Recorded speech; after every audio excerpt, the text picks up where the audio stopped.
Welcome back to the Nullified Take channel on YouTube, where we've got the TNT takes for you on Survivor 45 finale weekend. That is right. I am your host, Chris, and with me today is two of my co-hosts, Jake and Coach Drew. Jake, how are you doing? I'm doing great. Sad that this season is over, but excited to talk about it. Yeah, it's been an absolutely phenomenal season. I mean, to the point where we've got Survivor alumni themselves admitting that this has probably been the best season of the new age. Coach Drew, how are you feeling now that we've seen another season come and go? You know, season 45. How's it sitting with you? How do you feel about the end of the season and the season as a whole? I loved it. I love the season. I think the last time I was on here, I mentioned how one of the things you can tell that this is a good season is there were two people that quit, and we really don't care. And like it doesn't. I don't feel like it's a dark cloud over the season as as opposed to the two quits from like Nicaragua. You know, we were able to get past that and had a very fun end game and a very fun finale, and obviously a great winner. So I'm excited to talk about all of it. Yeah, 100%. I've got Chris here laughing at me because I'm in a car. I just didn't want to have Danica be the only one in a car today for the podcast. So I thought I would join her, but now she's not here. So I kind of feel like, Danica, if you're listening to this later on, I'm disappointed that you're not in your car listening to the podcast because I specially got in a car to podcast so I could feel like we're in unison, But hopefully you do jump in at a later stage. Let's say hello to everybody. We've got Fury Tiger in the house saying looking forward to Australian Survivor next. Also saying, yeah, what an awesome season. We've got Erin also in the live, Kiwi Skirt in the house, and then also Gabe saying great season overall. Dolores, welcome back all the way from Melbourne, Florida, saying, hey everyone, can I just say I'm still dancing with joy because Dolores, obviously your fellow Cuban won the show, so you would have been very proud of that obviously happening on the show. I know that Dee has been your girl since day one here on the channel. Georgette, welcome back as well. Gabe saying Kagian had a quit doesn't make it any less bad either. And then Kiwi Skirt saying, I'm sure before Danica is in a car somewhere too. Exactly. Obviously, I'm over in New Zealand currently visiting some family and friends over here. So I'm doing it because, we committed to the season. I just didn't realize that Survivor was going to run all the way until Christmas. So due to that, I'm in a car doing this podcast. But we're here. We're making it happen. And I'm excited to be here. Dolores saying, yeah, baby, day one, what a strong ending for Dee. And I was a little bit worried towards the end that maybe she wasn't going to get the respect she deserved, but luckily that's not the case this season. Before we get into it, Jake and Drew, and I'll start with you, Jake, were you worried for Dee going into this final? Did you still feel like Austin maybe could find a way at the end there? Actually, the opposite. I felt going in like, oh, Dee's got this in the bag. I mean, I felt like she pretty much had everything that Austin could say, but more. She took the info that he gave her, told Julie, and then lied about it. They believed her, and then Austin did the same to her, and he didn't, or she could have done the same to Austin, but didn't. It's just like she was everything Austin was, but just more. So I was like, there's no way that, unless she just has a bad tribal council. And it was getting a little dicey there for a second. Austin was, I don't know if it was Dee was weaker in Final Tribal or Austin was just strong. I think maybe a combination of both. But ultimately, I think Dee was able to show the jury, like, nah, this I played this game the strongest, and they gave it to her. So I got worried towards the end. Going into it, I felt like she had it in the bag. Yeah, I agree with you. I felt worried for a little bit, but there's a few things she did subtly in that final tribal council that I thought was very effective in the way that she pitched her moves, because there were times where they were asking, like Emily was specifically asking, what move did you have on your own? What did you own? And she didn't talk about the whole move with Julie at that point. She waited until Austin actually came in and said, I did X, Y, and Z. And she said, well, actually, I was a couple of steps ahead of you here with this. So, Drew, that is a skill in itself to be able to say, I've got moves in my bag, but I'm not going to give it until Austin makes his pitch so I can one-up him in front of the jury with the move that I had ahead of him, which I was very impressed with, Dee. And has the era of, females going to the end, losing to men just because of the fact that men are strong players in general in Survivor, and maybe females don't get that respect. Lucina spoke about it a couple of seasons ago. Has that era gone now? Like, are we a little bit more enlightened as a Survivor community, as a player base, that we will see less and less of that? Or was Dee just that strong that you just couldn't deny her at the end here? I feel like it's both, but I also feel like even if you remove Dees from the situation, you had Julie and Katura as being clocked as these big, if they get to the end, threat. So it's not even just a D thing, even though that, yeah, she was amazing. She killed it from beginning to end, all of that. But if you remove D and D goes home where Julie does, and somehow we end up with Julie or Katura at the end, I think there's a strong case for either one of them to win. And it is because people have, people aren't looking at these people as I like to reference Dawn from Caramoan or Monica Culpepper, two people that I actually felt like played pretty good games that got zero respect in their seasons, and I feel like we've kind of moved past that of like, oh yeah, they're more than just a mom. Like, yeah, you can label this person a mom because they're the oldest, whatever, but it's bigger than that. It's we're hearing these people say, hey, Julie's not only like the mom threat, Julie's also a social threat and kind of a strategic threat. Katura has a great story, is a social threat, and finally got rid of Bruce. So I feel like it's both. I know that's kind of a cop-out answer, but it's true.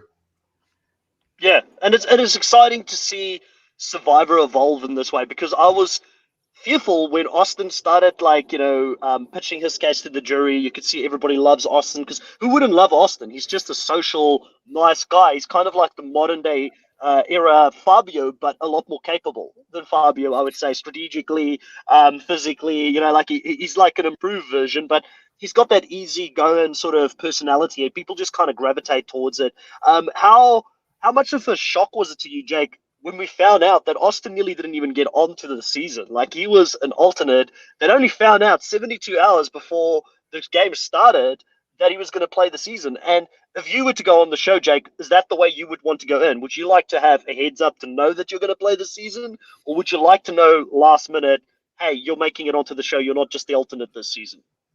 Oh, that's a tough question. But to answer your first one, I was shocked. I mean, that just rarely happens. Like that, I can't imagine what happened to the cast member that he replaced. I hope everything is okay with that person. That it wasn't like some dire situation that they needed to leave. But very lucky for Austin. And I think he said in the after show that he felt like it actually benefited him because he sort of went in with low expectations, and he wasn't like stressing for so long. The other cast members stressed for like a week and a half. He only had to stress for 3 days, much less.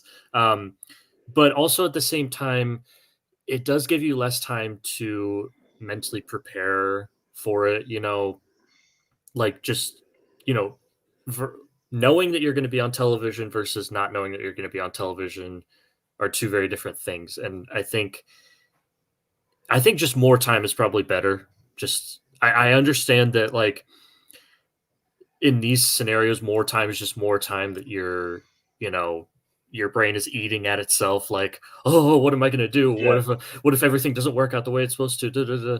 It's just stressing. But I think more time would probably be better. I like the fact that he took this on and he said, I'm playing with house money. I wasn't supposed to be on this season.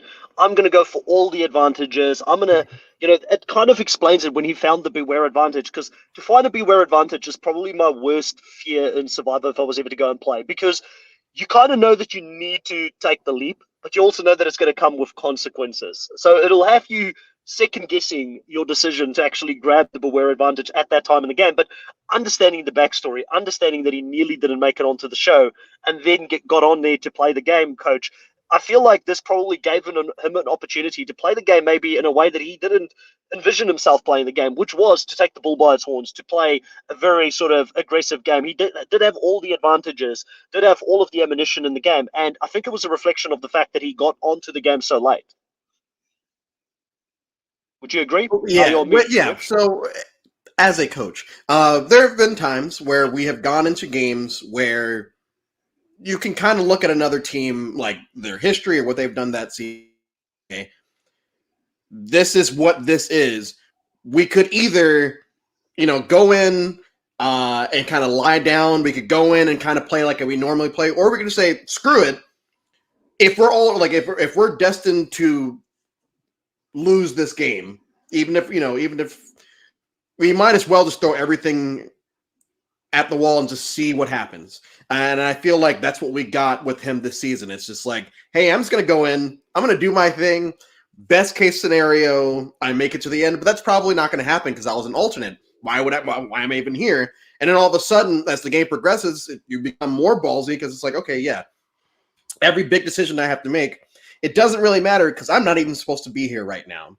And then you get to the end and you put on, and I will say that he did have a great performance sitting there at the end. I feel like that was just all of it just finally coming out and saying, you know what, I've played like this all game. I'm going to let you guys know this. It just sucks that, he was sitting against someone that, as both of y'all have mentioned earlier, was just doing it better at every single time, at every single point. If he was sitting next to a Jake and I don't know. I get. I'd be hard pressed to find anyone except for Jake that he could have beaten if I start working my way back. I would have said Katura, but apparently not. I'm shocked about that. But so yeah, I hats off to Austin for doing, just playing balls to the wall, just doing what he had to do, and just realizing I might not ever get this opportunity again. I shouldn't have it now. Might as well just go. Yeah, 100% agree with everything you said there. Everybody, welcome Kahuna. Kahuna's in the house. The BK. He made it to the podcast. Kahuna, just before we start, just to let you know, I'm good with the comments. It's actually really easy to handle on the phone compared to what we thought, because Kahuna was going to... That's okay. We'll take whatever we can get from you. I know you're here because you want to know how the draft ended, having both D and Austin as the winner and the runner-up for the season. So I was very surprised when I didn't see Kahuna pop in early on, Jake, because I was like, Kahuna's going to want to be here because, man, did he have a good season. We spoke about it last week, Jake. We said he had number 1 pick for the season, Austin, number 2 pick for the season, D, and number 3 pick for the season, Katura. Like, you could not have picked a better first 3 off the rip, and he's got three of the final 4. But who had the other? This guy. Yeah, no, 100%, Jake. You're, just like the Jake on Survivor, you never gave up, and you never let it discourage you. You were always positive and upbeat about the draft. So it's very fitting that you had Jake as your sole hope going into the final 3. But Kahuna, how you doing? How was the final for you? Did you enjoy the finale? Yeah, I'm doing good. I mean, I've had the finals much better than my morning so far. Because look, there's my camera gone again. I don't know what's going on. You can see. Oh, we lost you there for a second. This is even a different angle. This is a second camera that I pulled out this morning. We'll give Kahuna a second to come back. Am I still back? So Kahuna, if you're you're back now. If your camera gives you issues, just keep it off. Okay. No one needs to see my face anyway. It's better that way. We've got Drew here. We've replaced your face with Drew's face. We've upgraded. Final was fun, man. Final was great. I mean, I think I was somewhat biased because I knew so much was riding on this one episode as far as our draft goes. So I was watching it like really excited. Like even after the first episode or the first tribal when Julie went, I was like, yes, Chris has got all these people out now. Let's go. Let's do this episode right now. Let's record it. And it's like, oh, there's more to come. Okay. And I had to like hold myself and realize it's a full finale that we're going to discuss. But it was fun, man. It was a really good episode. I think D was an absolute deserved winner. Maybe one of the more dominant sort of winners, especially in the new era. Like she really sort of won that game and was never in danger except for one very, very interesting piece of luck from Katura in the final episode. But beyond that, D played a really strong game and really dominated the whole way through. I've heard people say there's shades of like Kim Spradlin in the way that she was kind of I see it on top from the get go. You know what I mean? Yeah, and like, listen, let's have that conversation because I was looking at the final and I was thinking to myself, where does D rank? We love to rank winners, and a lot of people thought Yam Yam was the best winner of the new era after last season. A lot of people were sort of saying that. I still don't know. Like a lot of these new era winners, they're almost all similar to me. Like if I look at like an Erica, a Marianne, I look at Yam Yam. It's hard to differentiate between them where they are. I mean, Gable had a very different experience in game to the rest of them, so it's easier to say he's maybe behind or ahead of some of them. But when you look at D's game, like, is D the most dominant female winner that we've had? I feel like since Sarah Lucina, Drew, as someone that has watched Survivor from the beginning to end more than once, that is probably going to do it on this channel. Hint, hint, nudge, nudge, wink, wink for people on this channel. Drew may do another Survivor marathon watch session here on the channel. But Drew, as someone that's watched the show quite a lot, where do you see her? Is she the most dominant winner since Lucina? Would you say that is fair? I mean, we've had what 3 female winners since Sarah. Three, yeah. Yeah. But yeah, I mean, but yes, the easy answer is yes. I feel like the Kim Spradlin comparisons, I feel like they're warranted. I would say that the biggest difference is Kim is playing against a bunch of jabronis and Troyzan and Sabrina. Well, Dee did have a lot more competition.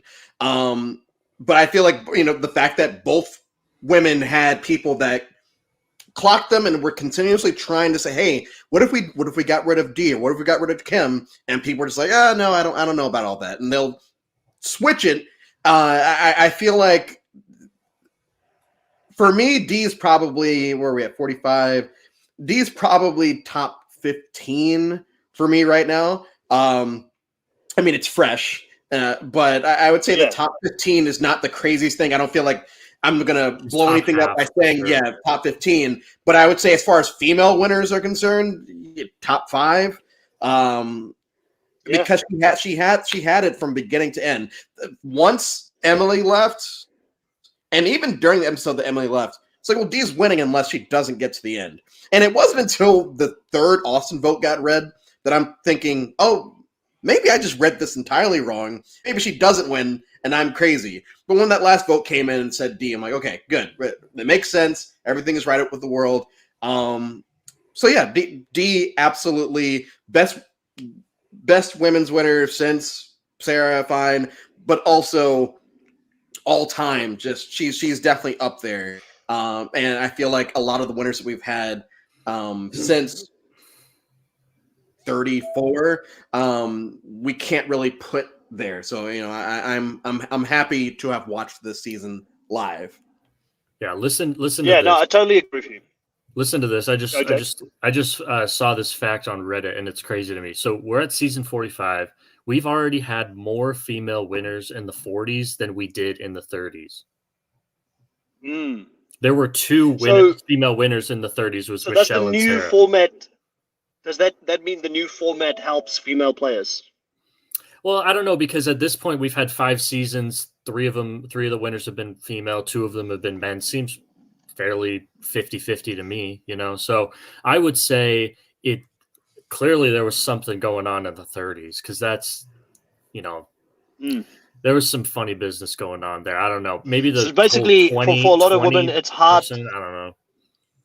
It's hard to get into the merge, but when you get into the merge, you're in a fast lane to the win. But no, I think listen, I'm kind of over this whole new format a little bit. Like, I'd love to see us go back to 2 tribes in the next season. I know it's not going to happen. I know we're going to have the same format play out with the exact same fake merge and all those kind of things. Like, I'd like for there to be some creativity back on the show a little bit. But even with all of those things happening, they hit it out of the park with the cast this season. And the cast really carried the show, and it made it a good season regardless. So we were all a little bit, I think, more tolerant with some of the things in the past that we've not liked as much. And at some point, you've just got to say, screw it, I'm in for the ride. I'm going to go with whatever this show's doing. It's now 26 days. I'm in on 26 days. It's now 3 tribes forever. I'm in on the 3 tribes. Just give us a good cast, And sometimes I think we can be critical, especially myself and Kahuna, because Kahuna and I watch a lot more than just Survivor, and we compare it to, like, The Challenge. We compare it to other shows that we also watch internationally, and it feels like it falls short sometimes. But this season, I can't complain about it. I can't complain about the outcome. I can't complain about Dee winning this season. I think she was very dominant, very strong and deserving winner.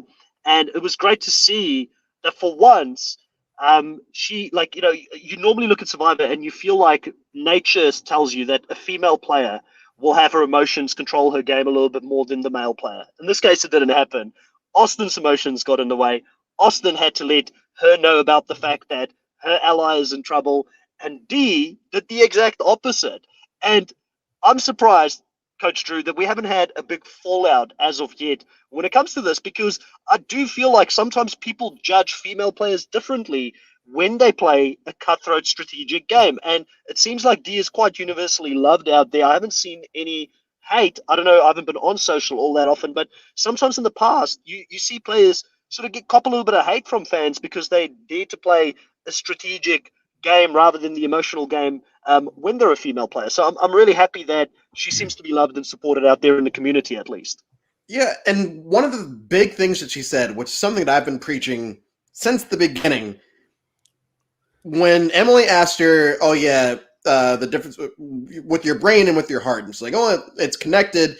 I feel like you should never play overly strategic. You should never be going out there trying to make all types of crazy moves because the game's going to play out how it's going to play out. The best thing that you can do is to socialize with people. Having said that, she was still strategizing, but like one of y'all said before, she just kind of waited until Austin brought up something so she can harp on it and say, "Well, actually, it went like this. I didn't want to be the one that said it, but since you brought it up, no, it's frustrating because I am such a big advocate of the social game, and to see winners like this that can do a good mix of social and strategic, I always enjoy.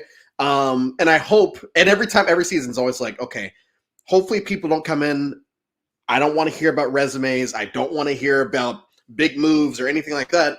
I want to see these people connect with each other because at the end of the day, we're hearing about Katurah, Julie, and Dee and their relationships. We're not hearing about these big moves that they were doing. We're hearing about the relationships and why they have to go. In my head, that means these people are afraid of what, not what they've done in the game and who they voted out. It's who they bonded with and who they might get that vote from. So I'm glad that we're starting to move out of this big moves resume era and into the almost like old school Survivor of if you're liked better, you're probably going to win. If people don't like you, you're probably going to lose. And there are only rare situations where the not liked person actually wins. I usually don't like those people anyway, so it doesn't matter. Yeah, I think we're at a really good hybrid time in Survivor because we saw at Final Tribal people really liked Jake. Like Jake was actually like people may not have thought of him as a good ally, and he certainly didn't play anywhere near as strong of a game as Austin or Dee, but they still were like, dude, you're my bro. Like Caleb was just like, dude, you're my bro. Even people Even where Drew. he had some. Drew, who he had some tiffs with, even Katurah, who he had a tiff with, they gave him his props. They're like, you're a really good dude, and you never gave up. So it's not like we're at a point where like that's the only criteria they look at, but they look at both pretty strongly. Whereas before, I totally agree. We were sort of veering into like they don't even care about that aspect anymore. It's just like who had a better resume blueprint sort of Survivor game, and I'm glad we're kind of out of that now. Yeah, it annoyed me how even going into the final, and it shouldn't annoy me because we've watched Survivor for a long time now, and it's been a part of Survivor for a long time. How everybody wanted to make fire. I want to make fire. I need to get the fire on my resume. If I do the fire, then maybe I've got a chance here. Like Jake wanting to do the fire, Austin wanting to do the fire, Dee wanting to prevent Austin from doing the fire so he doesn't have another thing on his resume. I'm so tired thinking and talking about the fire. And then you go to Tribal Council, and Jeff is shocked that everybody wants to do fire. No, Jeff, this is what people want to do now because they see making fire as a way of winning the game, Kahuna. What's your thoughts about the fire and having had all these different people trying to get into the fire making spot and Jeff being so shocked about the fact that people wanted to go in there to prove themselves? Yeah, I'm not necessarily a fan of the fire making challenge, and I haven't been in the past because I saw it originally as production wanting to give an extra chance and an extra chance and an extra chance to get that person who is always coming in third. When they went to final two, we're going to go to three people. Now we're going to final three. The person we want to win goes out at fourth. We're going to do fire making challenge. Like they just keep adding these extra options so that we end up with a final tribal council that we want, and that's just production again sticking their finger on the scale. And now people have figured it out, like how they run the same games or the same puzzles or the same things over and over again. People will game the system, and now we've had enough data to see that it's worked multiple times where people throw themselves into the fire making challenge. It's respected as some sort of move, and then they get a little bit of cred or a little bit of currency to go into tribal council with. So they want to make that move because that's what's worked, and that's I need something, especially someone like Jake who's had the Charlie Brown edit the whole way through, hasn't been able to pull off a single move, even throws away advantages in the finale that could have actually helped him. He has to do something, literally anything, and the desperation straw that he's grasping at is fire, and it worked for him. But like I think in context of the whole thing, Did it work for him? He didn't get a vote. Well, that's what I mean. I think in context, so like we get what you're doing, but we see the rest of the picture as well. Like Yeah. when it worked the first sort of time, I forget who it was, but they won. They get to decide. Chris Underwood. Chris Underwood, and even last season, Heidi threw herself into fire making challenge, and it had a lot more impact because she didn't need to. It wasn't that like she wanted the move, and she knew that that was the meta to get into the thing, so that you've got that on your resume. But she also won the challenge to decide who goes to fire making challenge, and she even threw herself there. So for Jake to do it didn't really move the needle when you didn't. It wasn't like giving up some big sacrifice. You had to do this to have anything whatsoever. So I don't think it was respected in that way. And then now maybe it's going to go the other way around. Like now that we've seen that people throw themselves in intentionally, the respect for that move becomes less and less as it becomes more used, right? Becomes the impact becomes lessened each time it's thrown out there. So maybe it flips the other way. But I don't know. But as long as that's always there as an option for someone who's desperate, for someone who needs a move, they may always try to take that option, 100%. Arnunes says, hey, Chris and guys, busy running around before Christmas, wishing you a happy holiday and New Year. Thanks for all your content. Arnunes, thank you so much for being a part of the TNT family here and coming back week after week to watch the content. We really appreciate you and everybody else that watch the content and that are in the live. This is probably a great opportunity to tell everybody, stay safe over this festive period, wherever you're going, be responsible, and Merry Christmas to everybody. Happy New Year's as well. I hope everybody enjoy the break, if they have any break coming up during this time as well. The channel has done phenomenally. We've grown, we've doubled in size this last year. Let's hope we can continue that trend going into 2024 and bring more content here as well. We've got some great content coming up very soon. Traders US seems to be a potentially really big show. Coach Drew, any chances that you'd want to talk a bit about Traders US when that comes out? Putting you on the spot here on the live. Hell yes.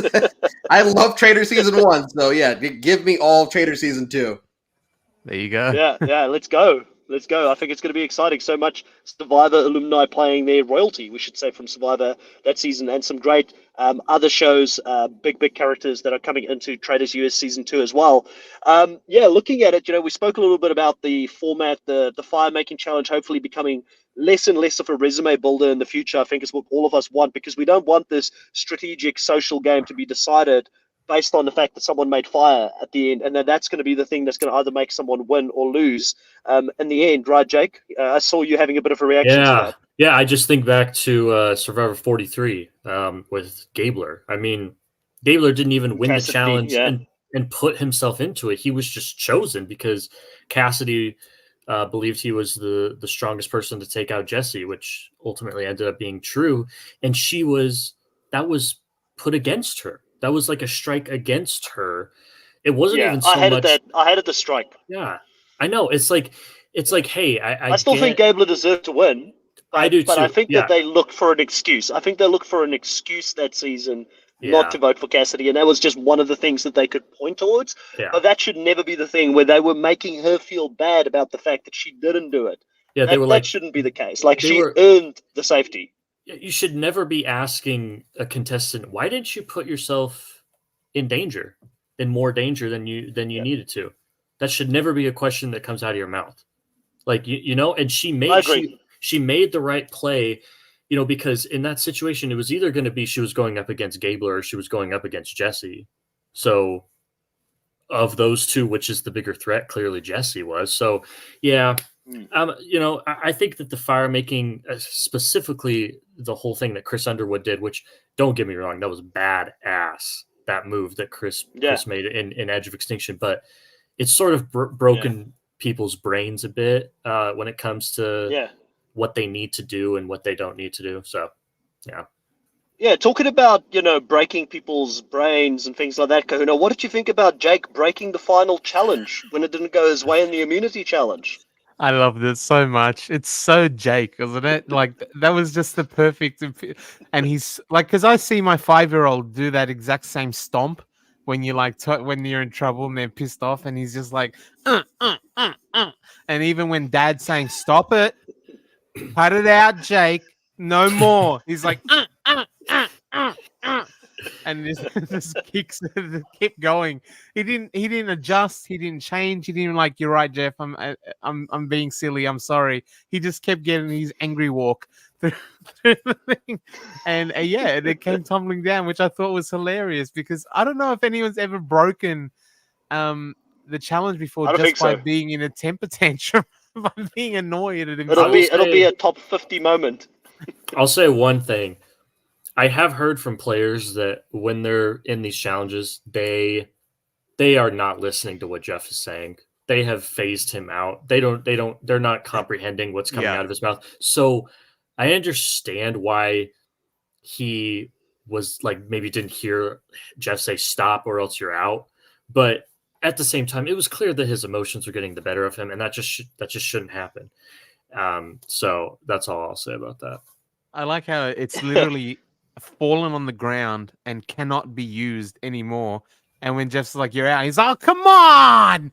Yeah, he couldn't even have kept going if he wanted, if Jeff wanted him to, because it was he's like, keep going there. Keep going. It's fine. He would have won because that was the first time in a very long time that I saw a bit of sassy Jeff come back out, because Jeff's become so, enlightened, and, he's almost like this guru-like, peace, love, and tranquility to everyone. But Drew, the cracks was showing that Jeff still lives somewhere inside of him, deep down in there. It's still the Jeff Probst we know and love. Yeah, Dick Jeff came back for that one moment. And I felt bad for Jake, not because of destroying the set. It was because the way Jeff was talking to him, it felt like Jeff was talking down to him. And this was a very Jake-centric episode. So up to that point, we had spent a lot of time with Jake, and I was empathizing with the guy, knowing full well he is not going to win by the time this episode ends. But listening to Jeff talk to him during that moment, it's like, oh, man, I really feel for this guy. Like, literally nothing can go his way.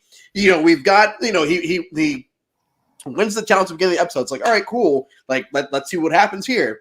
And then we get to the immunity, we get to the reward challenge, and all of it. And it's just not reward challenge, both immunities. Either way, you felt so bad for him, and it was just like salt in the wound of like, oh man, Dick Jeff's back, and he's talking down to this guy we just spent an entire season empathizing with, and then to make it even worse, he's apologizing to Jeff on his way out, like, sorry, Jeff. And he's like, dude, it's all right, man. Like, he comes back to the guru, Jeff.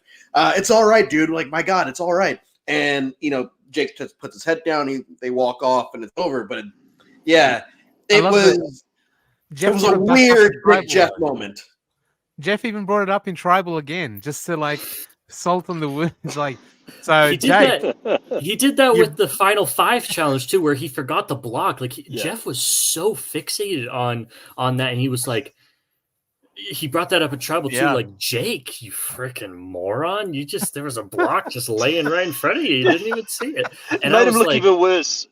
Yeah, and as Dolores is saying right here, I wouldn't say that Jeff didn't like Jake, but I think he was getting a little tired of him towards the end there. He was getting a little tiffy with him. I think Jake is one of those guys, nice guy, but clearly a klutz, clearly someone that just makes like a lot of Which is funny mistakes. because he's a Probably. lawyer. It's funny because he's a lawyer, he's supposed to have attention to detail and all these kind of things, Yeah. but clearly it didn't translate. And obviously the guy was starving, he wasn't having any food out there. We saw him faint a couple of times. Like, you're in a different mind state when you're out there playing the game. And it felt bad because he was self-aware, he knew that things were falling apart around him, and he just couldn't keep it together.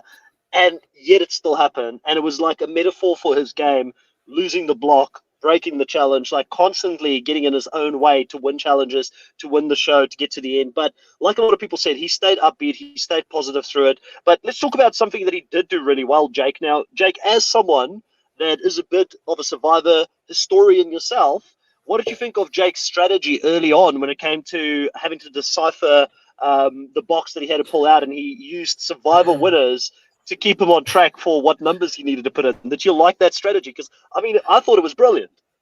I thought it was pretty good because you're in that survivor state of mind. Clearly, having there's a memory device to remember these numbers. For me, I'm Mnemonic an engineer. device. Mnemonic device. That's it. For me as an engineer, I think I work pretty well with numbers, so I think numbers would have been my friend as well. But hey, man, it worked, and I always love seeing a shout out, especially to our boy Gabler, who I thought maybe Yeah. had been forgotten, even though it was only 2 seasons ago. So good to see a shout out to him, and Denise Jeff would have and hated that. JT. What's that? Jeff would have hated Gabler's name being mentioned, wasn't he? He wasn't I the biggest know. fan of that season, Yeah. right? Yeah, he wasn't.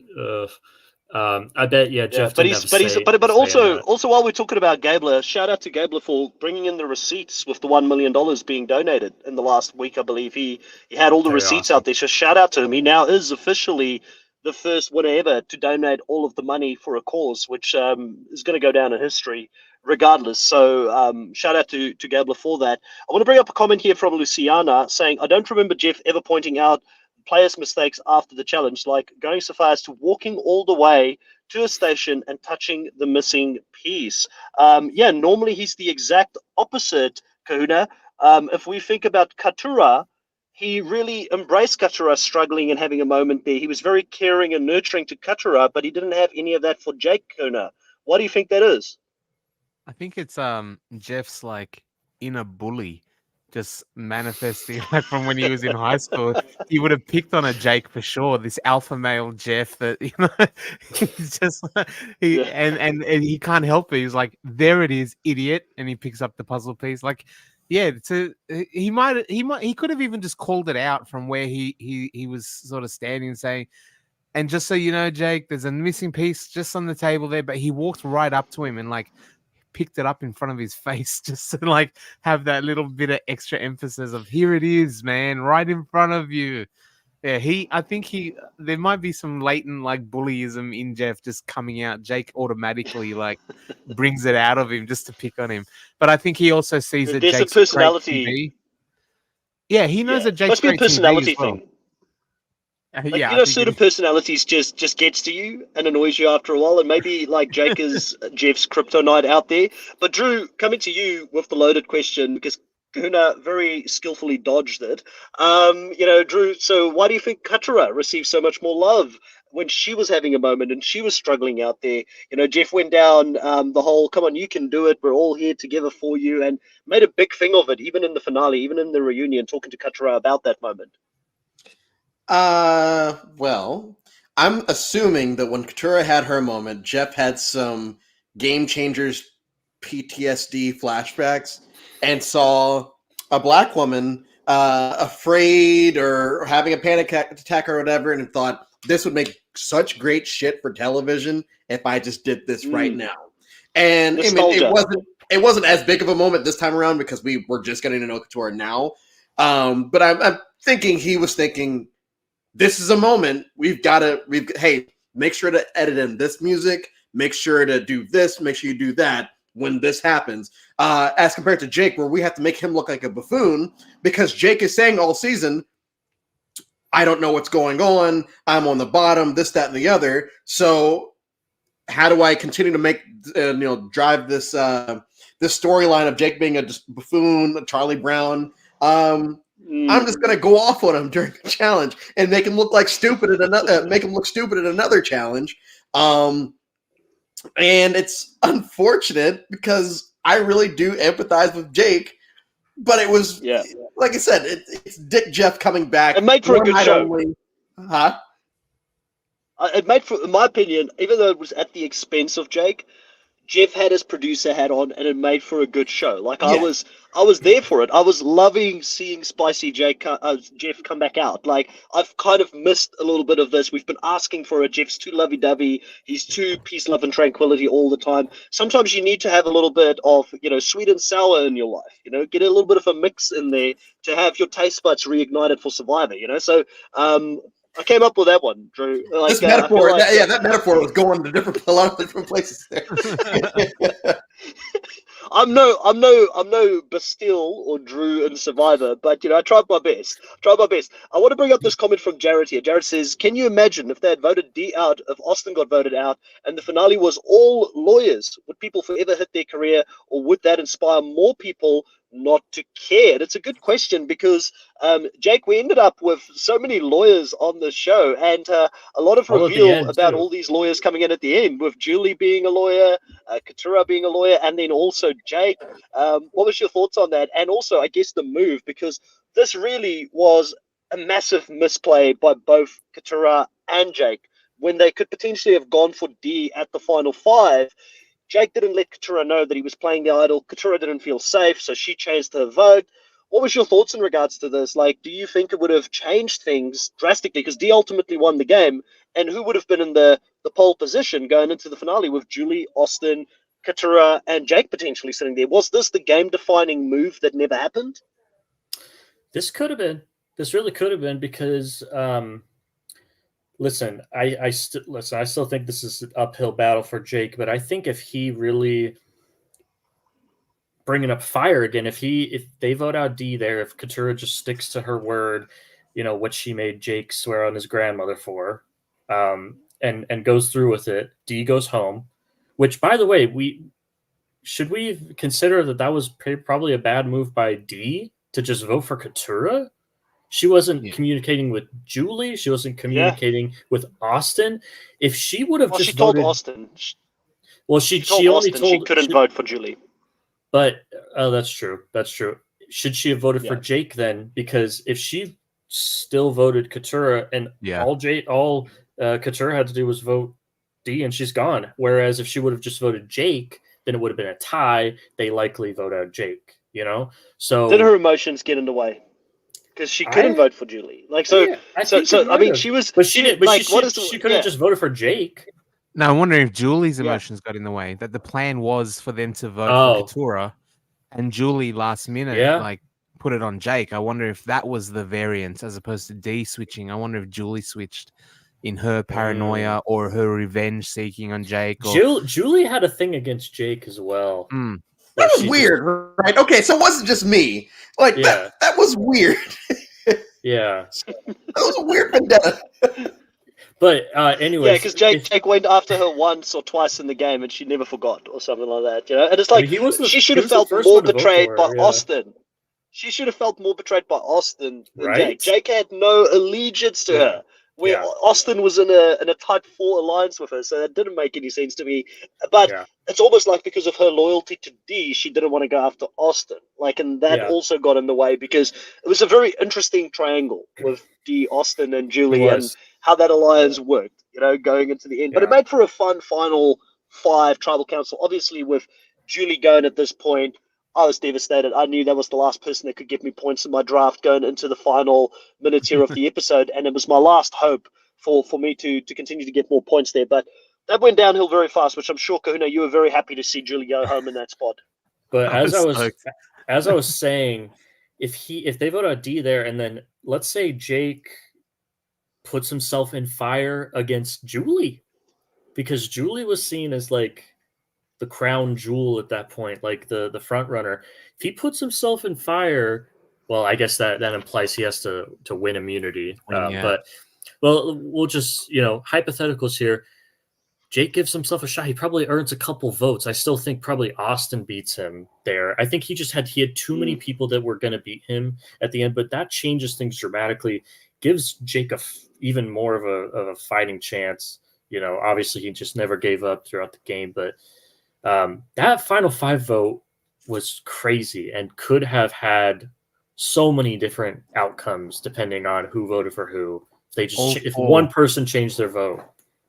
All 4 eligible people actually received votes. Yeah, crazy. Yeah. 2, 1, 1. The interesting thing for me is I would have loved to have known how much of, because Drew spoke about it earlier here in the podcast, how much of a threat was Katura really to win the show? Because the edit didn't make it look like she was really a threat to win it, because a lot of the edit was focused on the whole get Bruce out for most of the season. And then finally, slowly but surely later on, when Bruce was out, we started seeing a little bit more of her game, and she was good at moving around, but she was never really in a power position within the game. Her and Jake, to me, kind of had like similar positions in the game where they were always an option, but they were never the one driving anything. They were just used as an option for a number that people could vote with. But going into the final here, Dee clearly, I thought, in my mind, at one point I was like, is she gaslighting her? Is she using this like, oh, you're a threat, that's why I have to throw you in, so she could still get the vote from Katura at that point?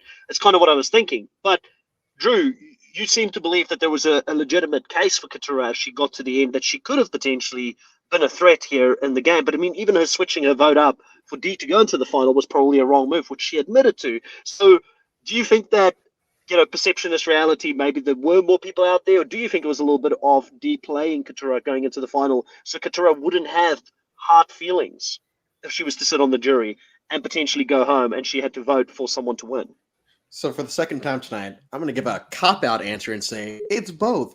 I think that it's definitely D definitely, it goes back to the social thing of you have to butter people up before you send them out. You have to talk to people before you send them out so that they feel less upset with you once the day is passed. So I do feel like there's a little bit of that there. But also, I do feel like Katura would have had, being a lawyer, she would have been able to get up there and defend herself and also state, everything that she did in the game. And if you put her at Final 3 against Dee and Jake, I still think that Dee probably wins. And I probably still think it's a 1 vote between the two of them with Jake getting 0.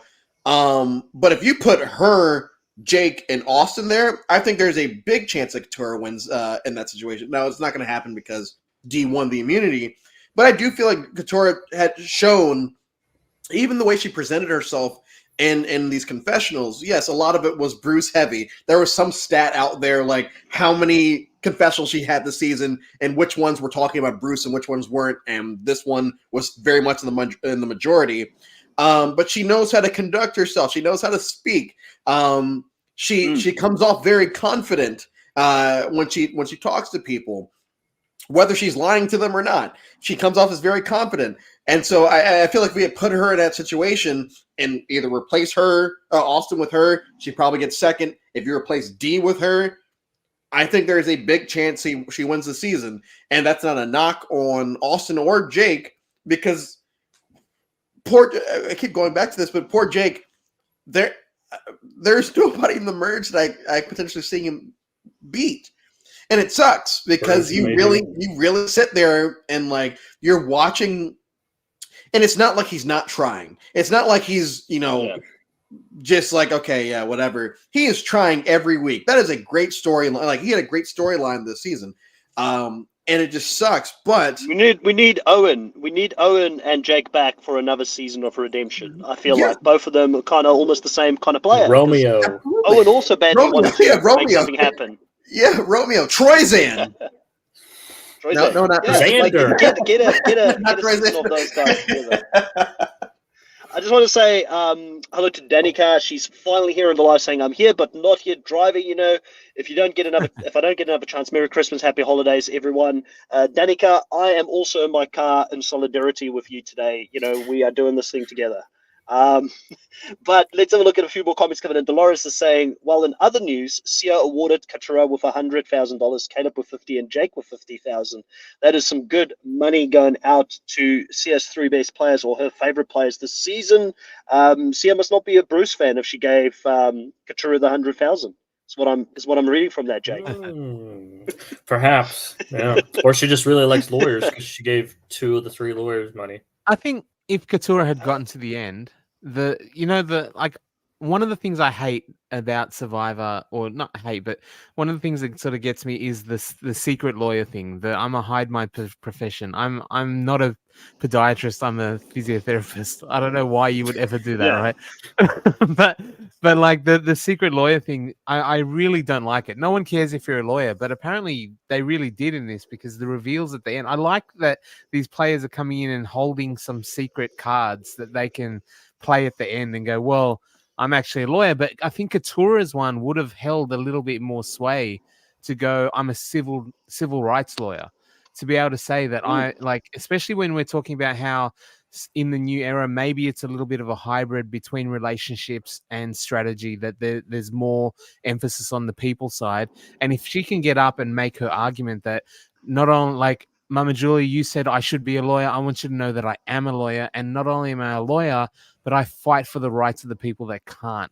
And she has that story to be able to go like, I fight for the people that need it. I'm here for the underdogs. I'm here. And she could spin that sitting against the bit. Like maybe that might have been a heartstring puller, like a tugger that would have actually worked for her. Like as far as pulling out the secret lawyer, Katura had that option there, and her story, she could have played on the mum thing. She could have played on all the emotional side, rather than just game move.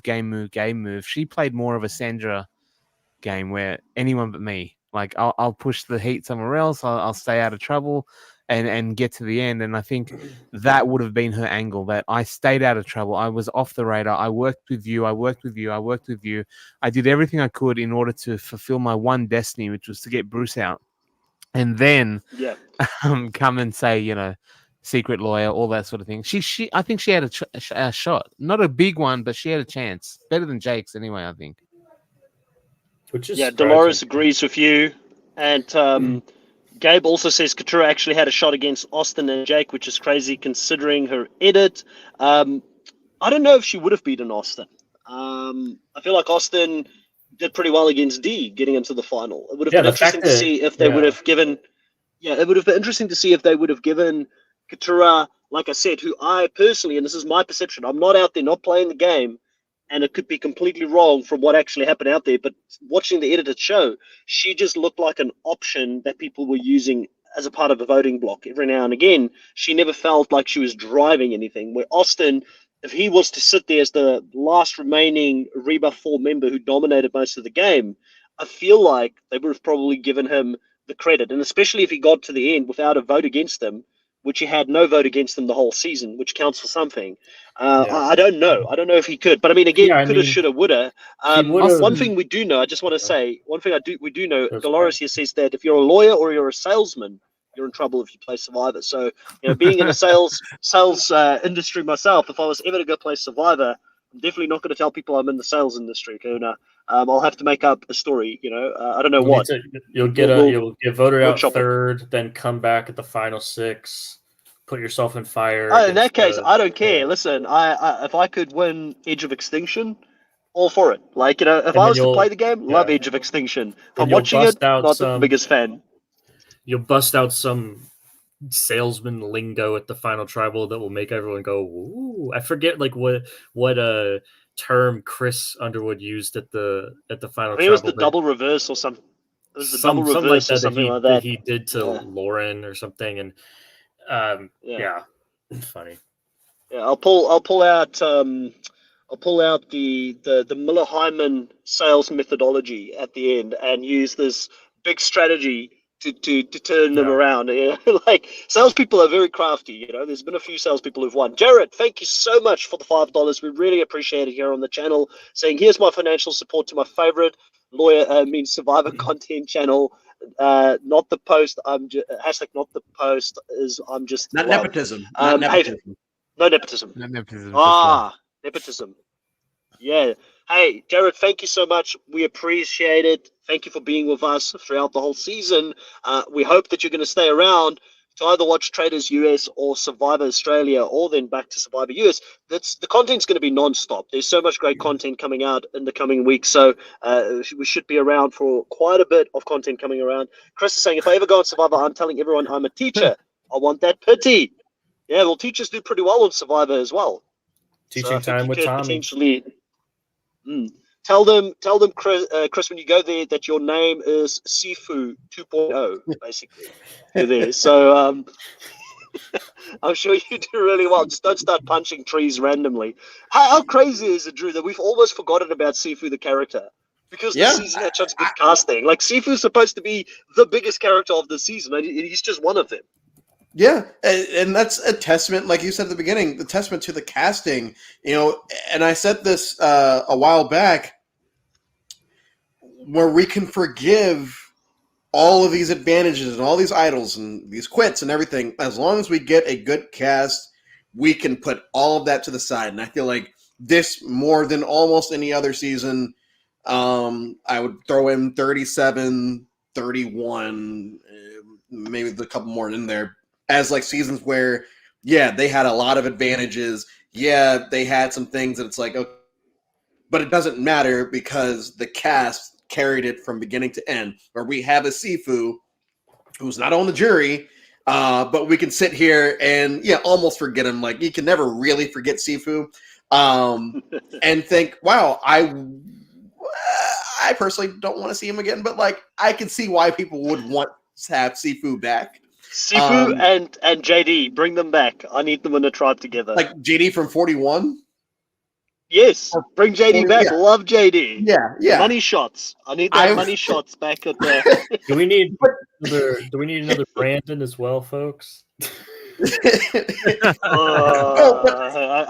Okay, guys, bear with me. What about a physically capable Brandon? How about Brandon? Are you pitching for yourself, Jake? Are you pitching for yourself?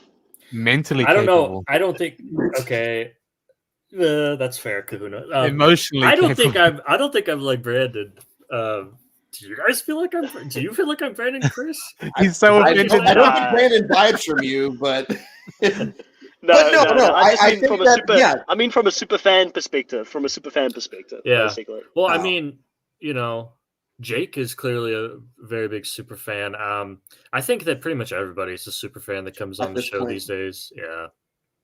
Just fine. Yeah. No, I agree. I agree with that. Before we get into the draft and where the points ended up for us at the end there, Kahuna, I wanted to talk about the final immunity. Like, obviously we in Australian Survivor love ourselves a really good showdown when it comes to the final immunity. Did this final immunity live up to it for you, or did it fall a bit flat?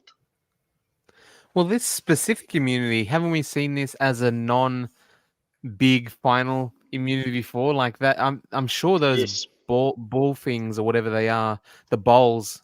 I don't know what he would like if it was an accent thing, but It's like I don't know pots. the little pot things. We've seen them before multiple times as well, and I like the challenge in and of itself, but I don't think it has the grand epic scale of what we want for that fight. Like, Australia really does nail that final challenge very well.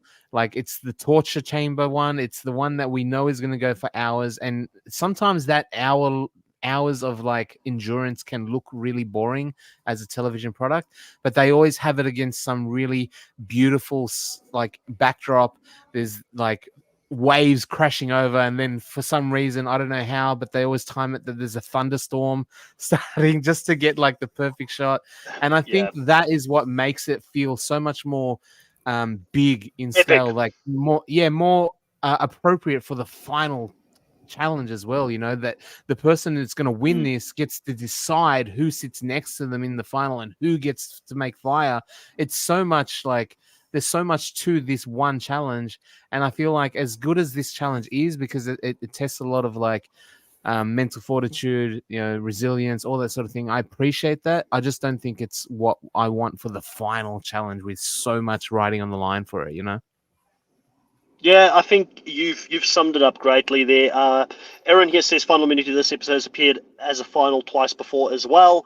I think there's been variations where sometimes they have to like spell the letters. Like I remember Ben Driebergen's one, he had to like step through and spell the letters and knocked it all over or something. I feel like it was a almost similar kind of variation of it. But the finale for me, it's like I want the big endurance. Who wants more?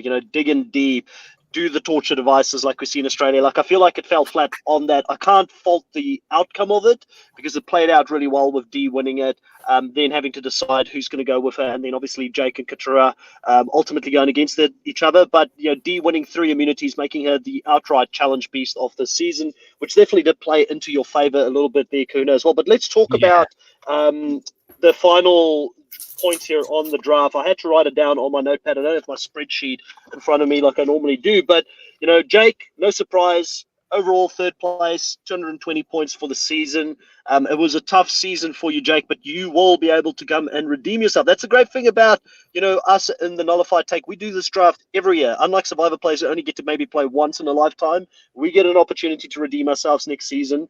Coming in second place, and I knew that this was going to be tough because I was leading for most of the season, but by a narrow margin of about 30 points. And Drew was the person who kept me in the game. And when Drew left, I was in trouble. It's me. I come in second place at 463 points. Kahuna absolutely dominated it. He was behind by 30 points the whole season almost, but ended up on 623 points to my 463 by the end because he also cleaned up all of the bonus categories. Winner, D at 50 points. Runner-up, Austin at 25 points. Most confessionals, Austin, 25 points. Most immunity wins, D, 25 points. Most advantages found, Drew and Austin, 25 points for each of us. Least most casted against them, Austin, again, 25 points. And then advantages played correctly, Caleb and Julie, 25 points went to me. Only 3 players ended up with more than 100 points this season. All 3 players were Austin, D, and Drew. Austin was the outright player with the highest points at 122. D got second at 112, and Drew got third at 108. Now, Kahuna, you didn't hear this last week, but this has inspired me to do an extra bonus category next season in the draft. And we're going to put in most valuable player based on where they were drafted. So the lowest drafted player with the most points will get. So for our last place picks, we'll get an extra bonus points of 25 or 50 points. We can decide on that later on because Drew would have been the sneak pick of the season, being my last pick player, and then ending up in the top 3 and not even being in the final episode, but still sneaking into the top 3 on points based on his contribution this season.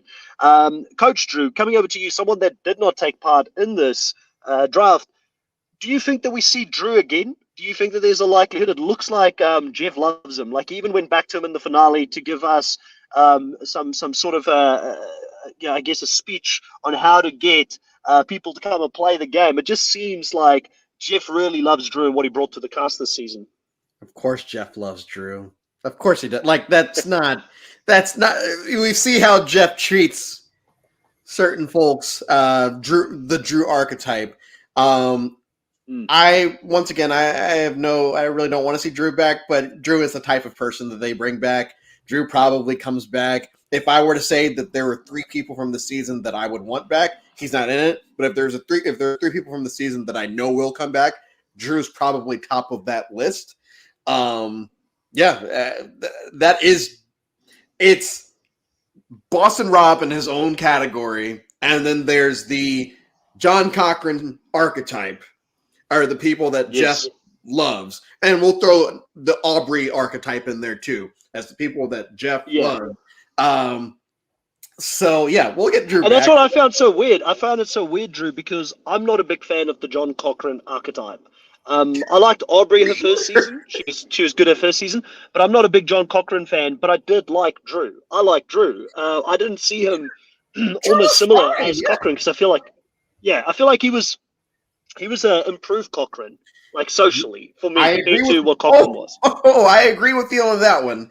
Yeah, But it's the looks. It's the looks because all Jeff is seeing is, oh, look, no one's going to expect this guy. No, to what's be going to good. happen here? And then he ends up doing pretty well. Like I said last time, he came off as like a really big side character in the season. But Yeah, yeah, when he comes back and Jeff's doing the whole, oh, this person this season, you better watch out. That's going to be Drew. It's going to be like, oh, yeah, people need to watch out for Drew because I think he's going to take it. It's like, based off of what, yeah. Jeff? Based off the metaphors, like he's always ready with a great metaphor. The So that literary makes him very, devices. very dangerous. That was pretty clutch, by the But way, for Jeff to put that on yeah, you in the final, like in the reunion, and he just immediately pulled out a literary reference that fits so perfectly that's and crazy. dropped it. Yeah, like there was no there was like complete pressure, just game Yeah, mentality from Drew to be able to pull out Does he some Jeff random study got off thing. that? his seat. Jeff Yeah, got off his seat and walked over to shake his hand after that. That's how much Jeff loved it. he loved it. Like you could tell he was impressed by it. I feel like Drew's is a sure thing. Like if he wants to play again, because in his exit interviews he said he wanted to put Survivor behind him. Like he wanted to take a break from it after this, and everybody deals with being on Survivor and their dream being crushed differently, and he wanted to get away from all of it. So I don't Yeah. know if he wants to come back. He might be in a mental space where he doesn't do it again. I just wanted to say, Kahuna, congratulations. You absolutely dominated 2 seasons in a row. I don't know Yeah, how you're so baby. bloody good at picking. How you're so bloody good at picking these players that go to the end every single time. It makes me very, very nervous going into next season's one because you clearly have the knack to have that great number 1, 2, and 3 pick this season with Katara, D, and Austin going very, very deep. And I saw some people say here that I'm trying to rig it for myself for next time with having the lowest value player. And Chris calling me out saying you're always gaming. Even if I made it 50 points for the lowest value player, I wouldn't have caught Kahuna because Kahuna was almost 200 points ahead of me. Doesn't matter. It Doesn't was matter. insane how much Kahuna dominated. So it's going to be interesting to see if we can stop the roller this force that you have, the steamroll that you've had since Three peat. we've Three brought you peat, on baby. board. 3 peat. You were the Trojan horse coming onto the podcast, and you've taken over from myself and Jake, and have just come in and won every single draft. But we'll try and see if we can mix things up in the next draft for sure to make it interesting. But I always love doing these drafts with you because it keeps us extra invested in the players, and you get your favorites. It just hits differently when your favorite player also just so happens to be in your team, or you've got a player that you really enjoy, but they're in Kahuna's team. So you're like, oh, I feel conflicted shouting for this player in this episode. So it always brings a little bit of that extra element to it. Jake, we saw a sneak peek of Survivor 46. Are you excited? Do you think that this is going to be a good cast? Honestly, I walked away from it feeling pretty good. Yeah, I liked the few people that we saw. Seemed like some pretty bright personalities. But there's even more. I was just like earlier today looking at the rest of the cast that's been leaked on Inside Survivor, and I saw there's just so many players we didn't get to see even for like a second. Didn't even get to see their face in the preview. So even more people to see once the cast gets officially revealed. From what we saw, I'm excited. The only downside is that it's going to have the same format as 45. Yeah. There's not going to be a lot of variety there and not a lot of shakeup. So, yeah, but as we said before, the cast carried this season, so I wouldn't be surprised if the same thing happened next season. I heard that season 46 was filmed not knowing if they were going to get the 90 minutes on that season. So Jeff said that Yeah. brought its own challenge because for season 45, they planned for it to be longer episodes. They planned for there to be extra things that they could do for the content if it was a bit of a lull. So there's going to be a different challenge there to potentially, hopefully, get some great footage from it, or maybe we see less game mechanics, which may even play. Because for some reason, I think Jeff threw more game mechanics in because he knew he had longer episodes. So it could work in our favor even going into the next season. But Coach Drew, yet again, they have started to say that the next season, 47, will be an all newbie cast as well. Do you think we're going to have to wait until season 50 before we get the next All Star season? Do you think that's what Jeff is aiming for here? At this point, yeah. I mean, I've been calling new returnee seasons basically since 43,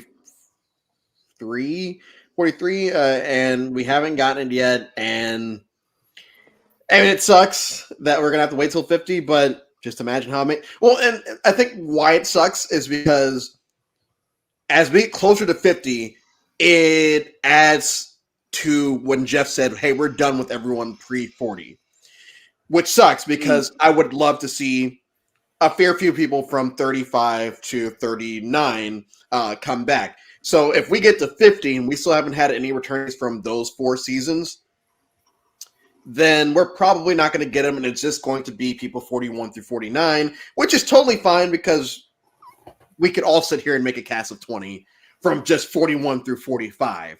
But it's unfortunate, but maybe they'll surprise us and they'll give us 48. Maybe 48 will be, it'll be an all returnee season, and they'll trick us and also do one for 50 as well. But I doubt it. I think we'll have to wait a couple more years. Yeah. I feel like you're right. I feel like the season 30 cast may be forgotten a little bit moving forward, and it's going to be new era only by the time that they do an All Stars, which is a shame because we need a David Rickham back on there. We need a couple of those players that just haven't. Christian, I mean, and Angelina. Everyone from Dave versus Goliath. Yeah, Dave versus Goliath. Cast them all again. Yeah. Cast them again. Like I would watch it. Jay says I was wrong about Jake winning. I'm an idiot. Roast me all you want, Chris. I feel like you're hard enough on yourself, Jay. But I didn't see it this whole season, so I feel vindicated a little bit. Jay says next season I'm going to do a random draw for a winner. I'm done reading bios and stuff and choosing a winner. There's too much luck and randomness in the game to just choose a winner using logic. I do think that they're doing their best to try and hide the winner as long as they can. And this season, they did a good job at it. I knew Dee was in that pool of players that could win, but I didn't really see the win until she got one over Austin. And then I was like, it's clear as day. Like, she's got all the ammunition now to bury him in the final, which is exactly what she did. You know what we says, didn't Jay, realize? we all... You know what we missed? It should have been there the whole way. Dee is on the logo this season. She's holding. That's true. Have a look at the silhouette of the person who's holding the torch, and I'm like, tell me that's not Dee. Like when you look at the logo. Yeah. It's possible, yeah. It's possible. I didn't even notice. Dolores says, Jay, we all have our winner pick. Not an idiot, just a fan like the rest of us. Gabe says, Jeff making us wait because he's throwing Edge of Extinction back into returning players season. That is a high possibility, and it'll be interesting to see how fans will react to that. But Jeff loves himself some Edge of Extinction, so I wouldn't be surprised. Jake, you wanted to say something? Kahuna, do you think that because they obviously make the logo before the season starts, do you think that they just decided, yeah, Dee's going to be our winner. Let's put her on the. It's going to be a female winner this season. It was either going to be Dee or a Pelican. So Dee or a Pelican. That's fair. Could have been Pete from Pearl Islands. Okay, final sort of to round things up here. Let's all 4 of us nominate one player each. Can't nominate the same player that we would like to see come back for season 50 All Stars. Kahuna, I'm going to start with you, putting you on the spot first here. If you could nominate one player from this cast to come back and play again for season 50, who would it be and why? I mean, if it's for season 50, I feel like as much as we're saying the pre-40 people are gone, like I feel like 50 they're going to do something crazy. Like if Winners at War was 40, what are they going to want to do at 50? And if that's going to be on that scale, I feel like it's probably going to be Dee, a winner. But I'd love to see Jake back just to have more of the accent and the funny like edits and the. So who are you going with? You could choose one, Kuna. Who are you going with, Dee or Jake? Well, I think Dee's going to end up on the challenge, so I'm going to go with Jake. I'm going to get plenty of Dee. Yeah, I think Dee's on the challenge next as well. I think you're right. So Jake for my man Kahuna. Drew, coming over to you. Who are you nominating to come back for season 50 and why? Kelly, because I think she was just starting to, gain some traction before they got her, and sometimes you get got. But Kelly was my winner pick going into the season, and all throughout the season, I'm like, unless they get rid of her, she's going to win. So I would say Kelly coming back for another returning season. Yeah, I'd love to see Kelly. I think Kelly was a great player this season, and a cast full of great players. And Jake, coming over to you, who do you want to see come back for season 50? Well, you might guess that I would say Jake, but I'm actually going to Jake's go already with chosen. who you never said that we couldn't choose Kahuna the same chose him. person, but I will say I did. someone else. What? You I did? did. I Oh, did okay. say that, but it's fine. Go for someone else. Well, I was going to choose someone else anyways.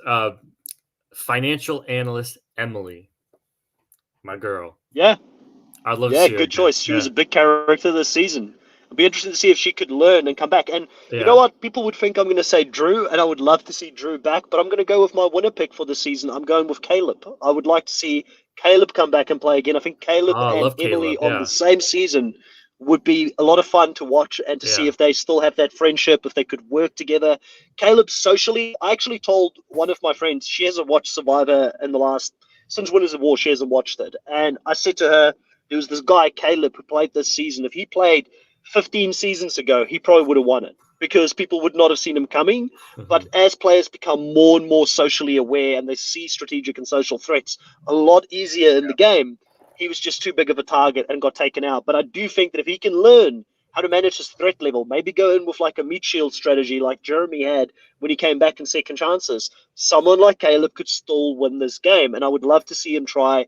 He was a very, very bright personality. I even loved when he walked up to go vote when he was shouting, Jake, as he was writing the vote down. Like, he's just a showman. First person ever to play the shot in the dark correctly. So it's a bit of a legacy for him as well coming back. Like, could he play the shot in the dark correctly for a second time? You know, so for me, I'd love to see Caleb come back and play the game. But that is our players. We have nominated Jake. We've nominated Emily. We've nominated Caleb. And Drew has also added Kelly into the mix here for the players that we would like to see come back and play the game again. Let's read a couple of final comments here before we end the live. Jace's Emily has said she doesn't want to play again. That's a shame. Man. Maybe she feels different in a couple of years from now. Yeah. We also have Luciana saying Emily should return. Chris is saying loved Emily's voting confessional for D. She will always be an icon for me. Kiwi saying that sucks. She was so good, Jay. Sabia needs to return too. She's amazing. I agree. Sabia was a lot of fun. Sabia and Sifu for a post-merge versus pre-merge season would be a lot of fun with JD in there as well in the mix, just to spice things up a little bit for us. Jay says, agreed, Kiwi's good, but maybe she may change her mind in the future. Luciana says, Jay, I hope that's just how she's feeling right now after the season. Cass also said she wouldn't return. Zuduman also saying, Sabia. Jay saying, yeah, they screwed over Caleb by putting him on Lulu. Totally agree. And also, he didn't manage his threat level very well. Kiwi says, hopefully Jay. And Eric says, we didn't get a 7-1-0 final vote this season, Yeah, which isn't was that great. crazy? Closest vote in the final ever. Four Jake nearly had to. seasons in a row. I almost thought that Jake was going to vote. I was getting fearful for Jake that he might have to step up and vote in the end, but luckily he didn't have to. Jay says, yes, I need JD to return. Dolores says, can we agree no on Brandon? I totally agree. Jay says, true, Luciana, and JD to return would be great. Chris is obsessed with I love JD, man. JD just seems like the kind of guy I'd love to hang around with, you know, like he just seems like a good dude, you know, and we'd be into the same stuff. We both love sports. He's a little bit nerdy, you know. I've got the nerdy side to me as well, so I feel like we would vibe. But hey, that is it here. That is a wrap for Survivor Season 45. I had so much fun breaking down the action each week with Kahuna and Jake here on the channel, and then obviously Drew has been our guest a couple of times. Hopefully, we get him on a little bit more next season if things work out really well. But Drew will be doing at some stage in the coming months, year, or just keep an eye on it. We can make a special. In fact, Drew, before you do it, we'll probably jump on and let people know how it's going to work. But Drew's going to be doing Survivor, a sort of marathon watch, 45 seasons in 45 days, right, Drew? I was going to wait for 46, but we can do 40. I was going to wait till after 46 was done and then just hit the road and all 46. Yeah. Oh well, no, I don't want to like whatever you decide, but that's coming. There's going to be some sort of marathon watch on the channel. Yeah, so for anyone that doesn't know, back in the day, I did 42 seasons in 42 days.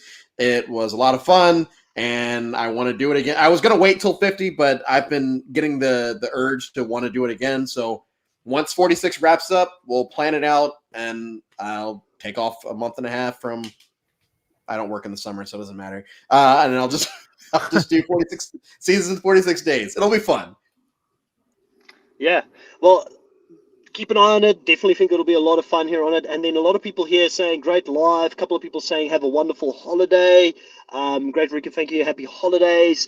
Kiwi Skid says, thank you guys. Absolutely great having your lives to look forward to. Safe holidays to all. For those that do watch the challenge will start slotting into this time slot from next week onwards for our live recaps. So we will start doing it live here as well.